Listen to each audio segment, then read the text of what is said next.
Brock Purdy is a top 5 quarterback right now. Are the Lions ready to end the drought? Inside Football with JJ and TJ Watt. And what does Nate Burleson miss most about playing football? Week 6, Football Nation with Nate Dogg and your boy Tim Micallef. Let's go. Your 15 minutes of football for week 6 starts with no real marquee matchup this week. We had the boys and the Niners last week, Nate, but we got a lot of interesting games like the Bengals, Seahawks, Lions, Bucks, Eagles, Jets, Colts, Jags for first in the AFC South. How about the top 2 defenses in the league in Cleveland with San Fran visiting the dog pound? Do people want to talk defense, Nate? Like Myles Garrett versus Trent Williams? Like, to me, that's interesting, but I'm not sure that we're going to lure anyone in with that. No, I think it is interesting. And for what it's worth, the marquee matchups haven't been what we wanted them to be. No. You look at last week, the 49ers just gave it to the Cowboys. I believe the week previous, Miami went to visit Buffalo. We know how that turned out. So these marquee matchups, they don't get sexy into the playoffs. But if you're talking old school, hard-nosed football, 49ers, the Cleveland Browns, like that's the type of football that I want to see. Because here's the thing, you'll get a couple of big plays in the air, and that's really all we need as football fans. But more than anything, if you want to watch something consistent play after play, you're looking in the trenches. And you mentioned a couple of guys. And just look at 49ers in the defense that they put out every single week. Like, that's as consistent as anything. It's been a long time that I've looked forward to watching a team purely based on their defense, but with an equally as impressive offense. So the 49ers are going to give us that week in and week out. And this is going to be a good game. I mean, regardless of how inconsistent Cleveland has been, especially since the season has started, they fight like hell every single game. So we know for sure that it's going to be competitive. Yeah, at least defensively, they fight like hell. That's the top 2 defensive scoring. And, you know, Deshaun Watson's been out. We're not sure if he's going to play. Everybody loves, though, the pretty boy talk. And since we don't know who the pretty boy is right now for the Browns, I'm going to ask you a question. I saw you ask Boomer Esiason and Phil Simms. Okay. Is Brock Purdy a top 5 quarterback right now? Yes. Oh, yes. I can't even finish the question. Can't even finish the sentence, and I don't want you to finish the sentence. Here's the thing. The reason why I went with the 49ers early on in the season as my Super Bowl favorite out of the NFC was based around all of these surrounding pieces. But the number one piece to the puzzle is always the quarterback. So if I'm shaking the dice saying, all right, out of all these NFC teams, who do I like? It's going to come down to the QBs that I think are good enough. Of course, Jalen Hurts is in the conversation for sure. I mean, they went to the Super Bowl last year. Dak Prescott, was in the conversation. Even the way that Kirk Cousins finished last year, I'm not talking about the playoffs, talking about the regular season. So there's some quarterbacks that you look at and say, okay, they might have a shot.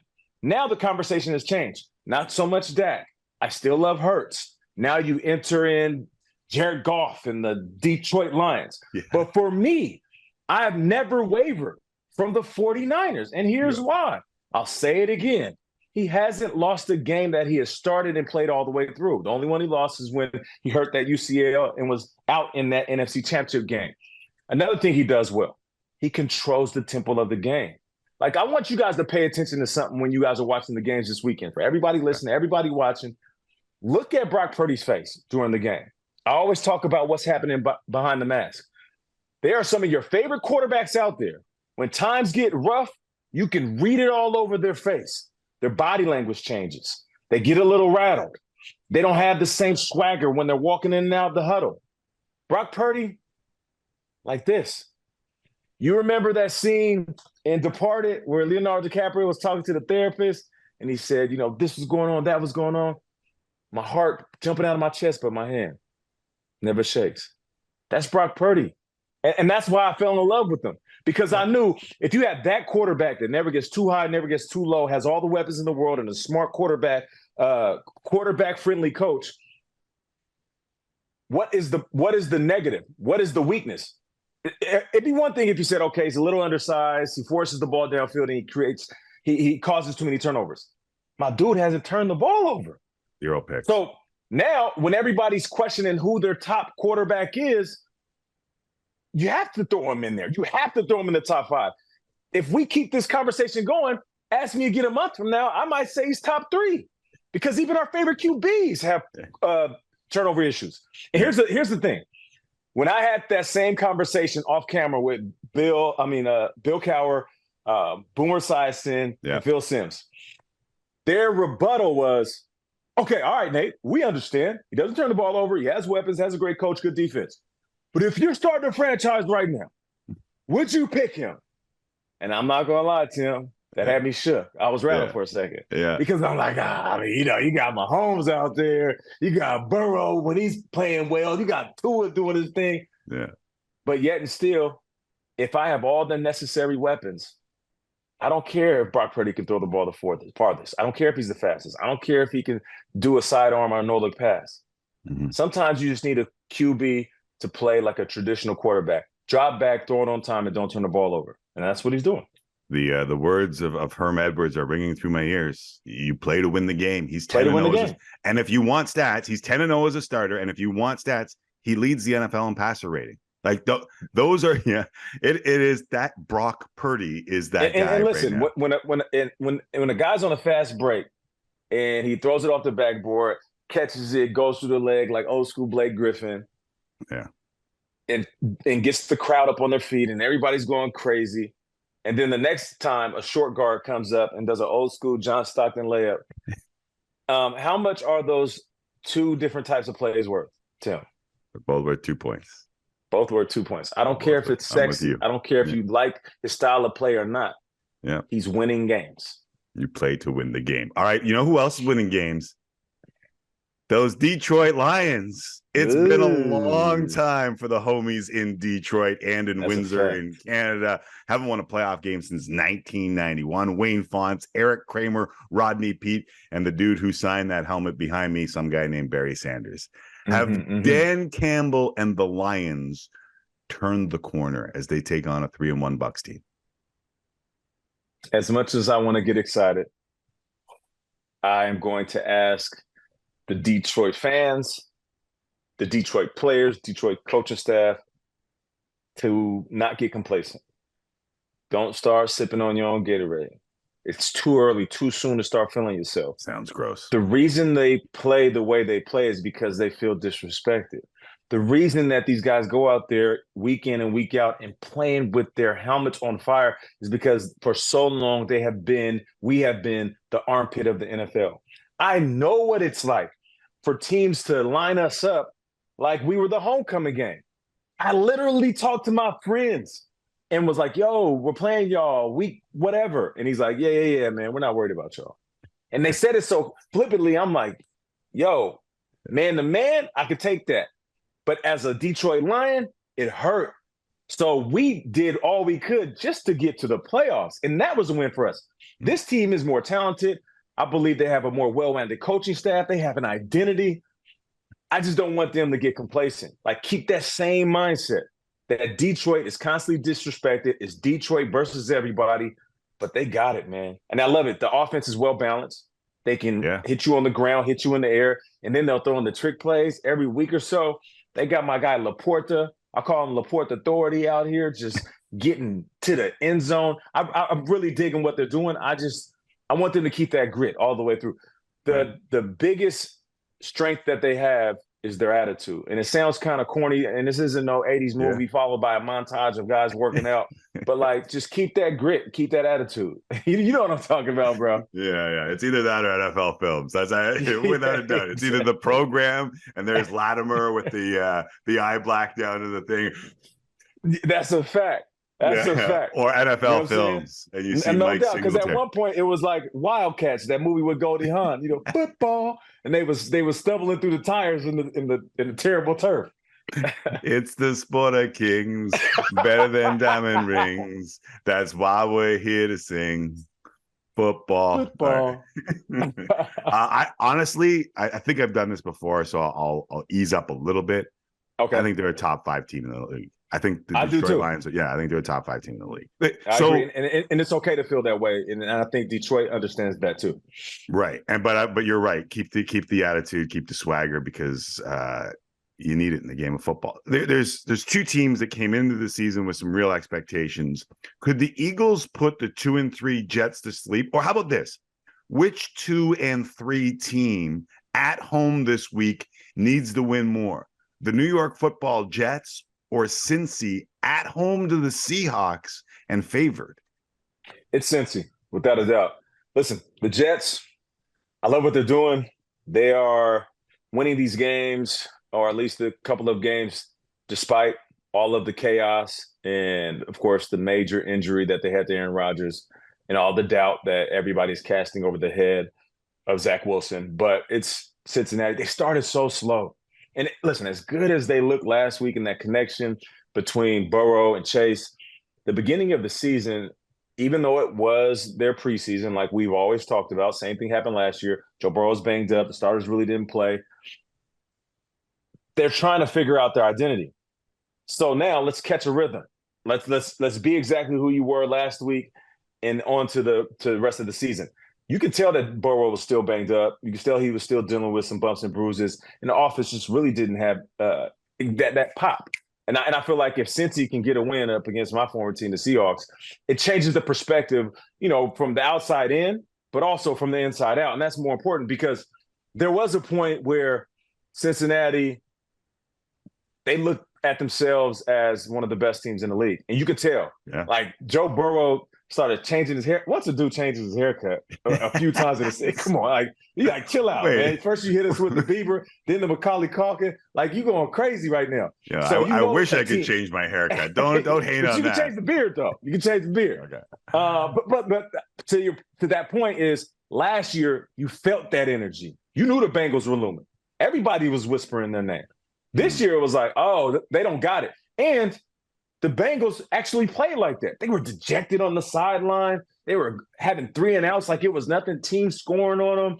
The coach really didn't know exactly how to get things going, but now they're back. This is a big-time win. There really isn't a must-win point in the season this early, but this is a win that can change everything for them, inside and out. Yeah, it's funny because the division might be both a strength and weakness for the Bengals because no one's really running away, but there are a lot of really good teams in that division. And it's when inconsistent. When one week it's the Ravens healthy, looking like the best team in football, and then the next week it's like, what happened to this offense? How did the Steelers win games? Better with guys getting healthy, having Odell back to complement Mark Andrews. So the division is literally up in the air. Yeah, and the Steelers just keep winning games. I don't get that. I don't know. They play for 2 minutes. Hey, TJ Watt, though. Let me tell you something that I'd like to give you an inside scoop. Okay. So I work with JJ Watt every week, and my son's playing DN, so I'm asking him a ton of questions just because I've never been this close to a defensive guy where I can just pick his brain. He's a savant. Pretty good one. People would think he's just a hulking figure. No, this dude is a genius, which is why he's going to be a Hall of Famer. But he is so locked into the game. It is the coolest thing to see. He sits right next to me. He's watching his brother TJ jumping up out of his seat, almost bursting through his suit like the Hulk in mid-transformation. And what he does is he'll text like TJ throughout the game, hoping that he gets to the locker room and peeks at it. Now, I don't know if TJ actually can look at his phone, but I'm like, who are you texting? He's like, I'm just giving him some notes and nuggets, man. If he has a chance to see his phone, I'm telling him what I'm seeing from the outside in. And I think that's fire because with the combination of JJ being who he is and how he knows the game and TJ being a phenomenal, freakish athlete, there's no surprise that he is up for the Defensive Player of the Year. I heard a story. I'm chuckling because I heard a story about TJ saying, like, do you get any feedback from your brother? And he's like, a little too much. Every single snap, he's like texting something. But it's fire though, because then I'll peek over and I'll see a text come in from Aiden Hutchinson. And he's like, bro, what do I do? They're holding me or they're getting off on the snap too early. And he's just like, all of these absolute beasts are tapping in with JJ, man. It's pretty cool to see. That is very cool to see. All right, that's back-to-back beatdowns for the Patriots. 2 worst losses of Bill Belichick's career, Dallas, New Orleans. I like to think, I take pride in the fact that you and I are a week or 2 ahead of everyone else. We kind of already had the referendum on Bill Belichick as the head coach. I'm just asking you, what do you think Robert Kraft can do?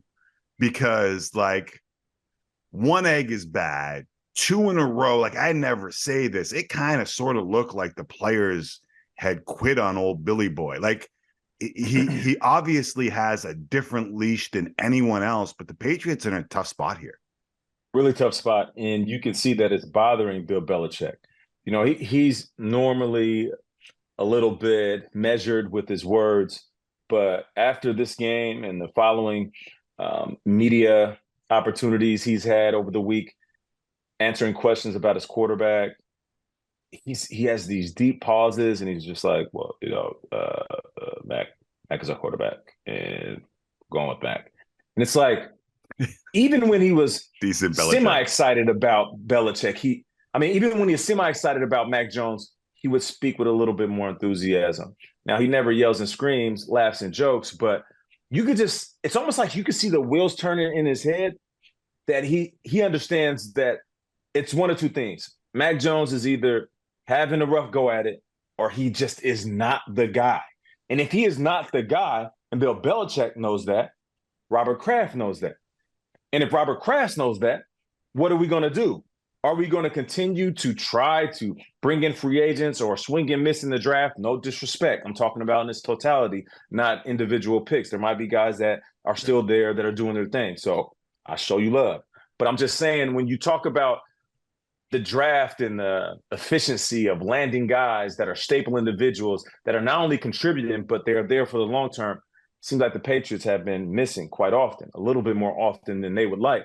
So if all that is going on right now, does Robert Kraft say, I'll give Bill Belichick, who's one of the older coaches in the league, one of the greatest coaches ever, will be a Hall of Famer, do we give him an opportunity to right the ship? Do we give him an opportunity to correct things? Or do we just move on and get something young and fresh? I don't believe that the Patriots will recycle a coach unless one of the top coaches become available. I do believe they will be looking for a Mike McDaniel, a Sean McVay. I do feel like a Zach Taylor. I feel like they'll be looking for that young, offensive-minded guy that can take talent and then make it a lot better than what it is. So to answer your question in a very long-winded way, of course, Bill Belichick makes it out of the season. People are like, will he move on from Bill? No. And Bill Belichick has too much pride, as he should, to step down. But I do feel like if this season ends terribly, I feel like it's going to be one or the other. I think Billy says, you know what? I'm going to take a break and go chill on my boat. Or Robert Kraft says, thank you, good brother. You did us well. I think it's time for us to move on. And maybe they hire from within. Maybe there's a coach from within that has a different philosophy on the new look Patriots. Because what I'm seeing from the outside in is they're taking this roster and trying to duplicate what Brady and those teams did in the past. No, you have to make your teams tailor-made to the talent of the players, not make your system tailor-made to the players you have. All right, before I let you go, we kind of walked down the road with the 1990s movie, and I was talking about NFL films. My favorite thing was seeing Mike Singletary staring from that linebacker spot through your eye, and you saw the breath coming out. We lost Dick Butkus. He was an NFL Films classic too, where you'd see the breath. What do you miss most about game day Nate Burleson? I miss everything, man. The moment I left the locker room, it got real. Yeah. As soon as I started warming up and I smelled the grass, the fresh air hit my skin, you hear people talking in the background. Concessions are starting to heat up the hot dogs and the popcorn. You make eye contact with a few people that like you as a player. And then you walk past these opponents that at some moments feel like enemies. If you know them, you give them a nod. You might stop and talk. If you don't know them, you just keep walking. There's no like simple gesture that men do when we're walking down the street. If I don't know you, I'm not hitting you with this. I'm looking straight. I might not even turn my head. And then when you start warming up, you can feel when the engine's ready to go, when the car's ready for the track.